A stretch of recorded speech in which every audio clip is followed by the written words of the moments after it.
À ma droite, non pas un con, mais un... enfin quoique, je demande à vérifier. Le jeune Camille Saferis, oui. Pour qui c'est ce soir le baptême du feu, qui vient essuyer les plâtres avec nous. Tenez, j'ai oublié de vous donner ça, c'est amusant, essuyer les plâtres. Bon, ça marche très bien. Camille qui va nous faire une chronique pratiquement hebdomadaire, non pas sur la connerie, mais sur... Et bien sûr l'info, parce que moi j'ai remarqué qu'en fait, on subit l'info. Et on ne la vit pas tellement. Chacun d'entre nous peut devenir très facilement, avec 2 francs 6 sous et 3 bouts de ficelle, un héros de l'actualité.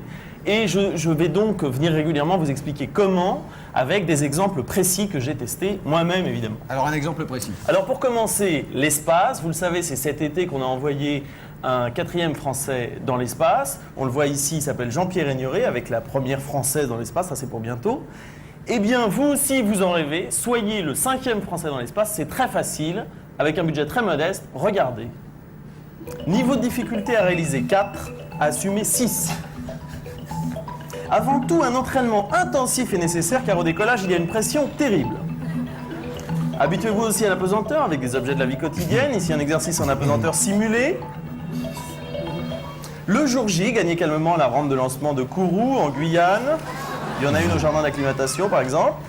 Alors, le responsable européen du programme est déjà aux manettes. Il va donner le compte à rebours. 3, 2, 1, fire!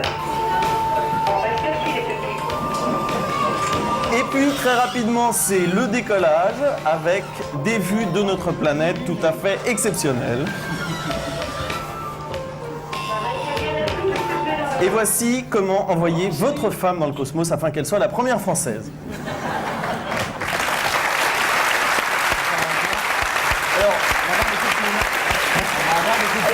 Au passage, je tiens à signaler qu'on peut apercevoir ma femme chaque année vers la mi-juillet par temps clair.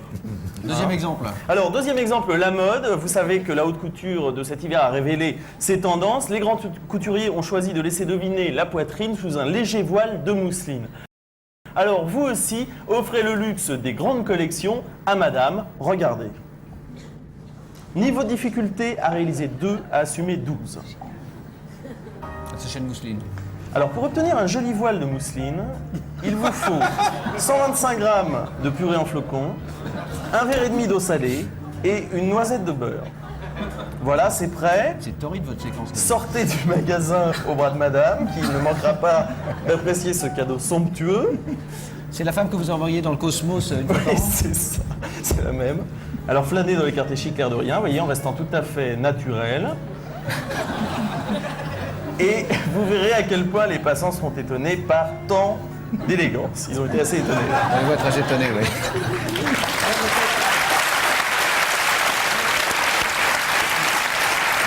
Alors, je peux dire que les créateurs de mode sont déjà au travail pour l'année prochaine. Et donc la tendance sera, paraît-il, au chemisier de soie naturelle doublé choucroute.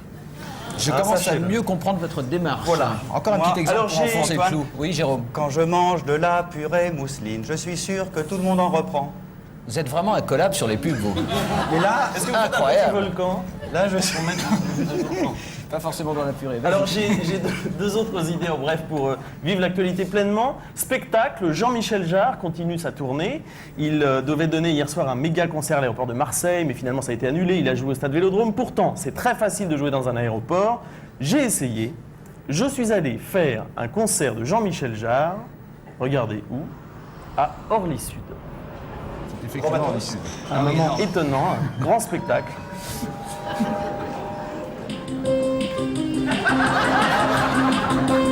Alors vous le voyez, un light show exceptionnel et assez économique. Un concert qui a été un franc succès, des spectateurs venus de très loin, Rio, Atlanta, Toulouse. On va les voir partir là. Et alors, il y a des déçus.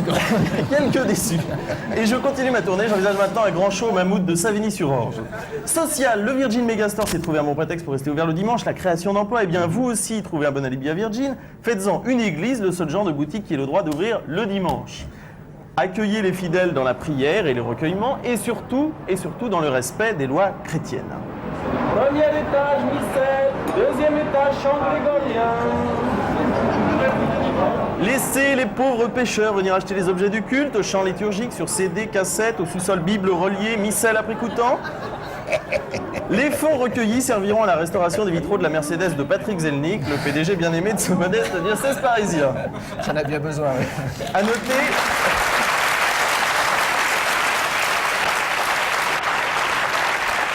À noter, certains fidèles ont très mal digéré le dernier compact d'Adamo. Je ne sais pas exactement pour quelle raison. Mais alors, voilà pour aujourd'hui, mais la semaine prochaine, si vous le voulez bien, nous verrons comment organiser un conseil des ministres aux Galeries Lafayette et aussi comment se faire passer pour Salman Rushdie dans une mosquée. Eh bien, c'est un joli festival de conneries. Camille Saferis.